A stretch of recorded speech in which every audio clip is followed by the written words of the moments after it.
on set and at home. So let me enlighten you guys on who Ricky Davao, bubbly uncle, dad, and lolo, who he is.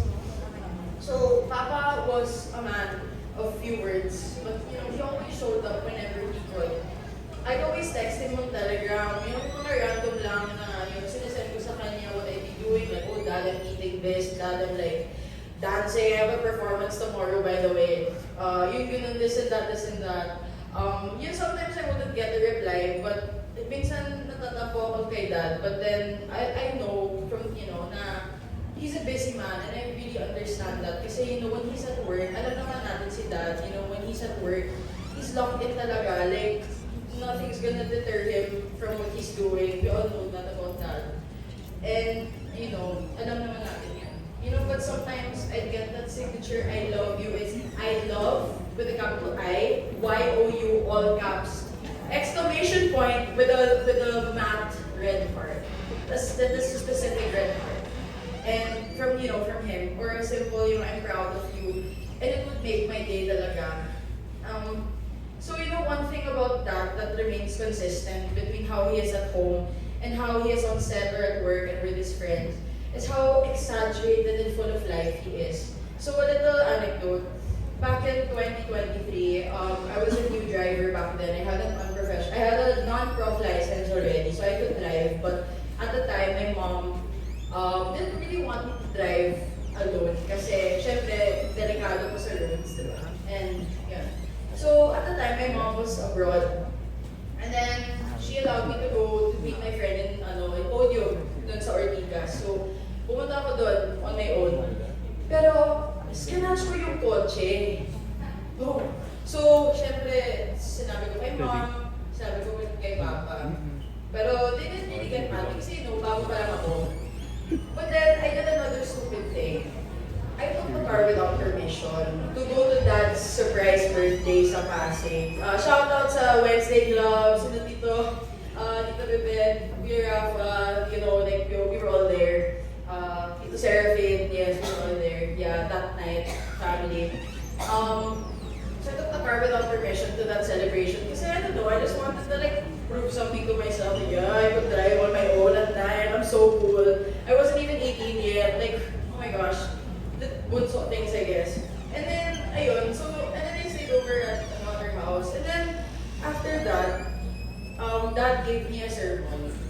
And it was the first time he ever gave me a grand sermon. And guys, when I say, parang nakaupo ako sa couch, and then nasa nanay kami sa bahay, parang nasa entablado si Dad. Oh my God, you cannot do that. And I think that's what makes Dad so funny, so great. That's just the person he is. He's just that guy. He's just the same. Parang nasa entablado talaga siya. He is just born to be a performer. It's just in him. He didn't have to train himself. It was just there. He just had to develop it, over the years as based on the stories that we've been hearing from his friends. Yeah. And I don't know, at the time, kasi Dad doesn't really sermon me. But then at the time, I was even telling si na ate, kasi they were there also as I was getting the sermon. I was telling them, ate, record mo to, para maalala mo itong memory na to. Kasi I don't know, I just found it so funny. Ayan, record ko to, yeah. And then,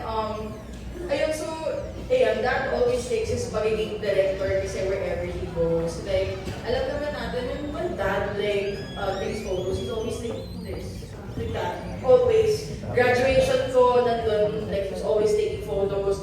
As we were marching, after that march ako, bumaba na kami, picture ulit, ganun, every time. And, yeah, that's never gonna, Dad always tells the document, that's never gonna, she's never gonna not document everything. That's just how he is. And more importantly, Dad loves performing. It was his life. And I'm eternally grateful that we share this same passion as well. So Papa, he may be gone, but I find comfort in knowing that he lives on in me and my siblings, in what we do, and in what we love. I remember the day that Dad first got me into the ICU. back then, and it was a whirlwind of emotions everywhere talaga. I was confused because, dad was just doing okay. Because dad to me is just dad. Like, he'll always be that guy. He'll always be that super guy, like just working all the time. And like, parang non-stop talaga siya. Like, he's always on the go. We all know that about dad. And because the day after, I had like exams and I had like stuff to do pa, major things that in my life. And sa totoo lang, ayoko na tumuloy yun. But I thought to myself, what would dad want me to do? And so yung papa wouldn't want me to stop on his account. And that pretty much sums up who he is as a person and as a parent. He always pushed us to be our best. And there are so many things about that that I still do not know. Like, from the perspective of his friends, from like the directors, like the production, like people from production that he's worked with, his friends, and other people that he's just at least encountered, like very briefly, but really like impacted them. I don't like. That's why like tonight and for the last few nights, I really appreciate every single person here who's approached me and my siblings, or have even like come up here and talked about that and like shared their memories, whether kalokohan man yan or a bit emotional or just like a very brief encounter. It really means a lot because parang it's hearing about these stories. It's like hearing about a side of dad. Parang like piecing the parts of Papa that we don't know about, but we really would like to know. So, I guess, Papa, I know you're here. I know that you're seeing this, that you're seeing everyone here to honor you. Thank you for being a light in our lives. And, oh my gosh, I will always and forever be proud to call myself your Bunsong. Thank you.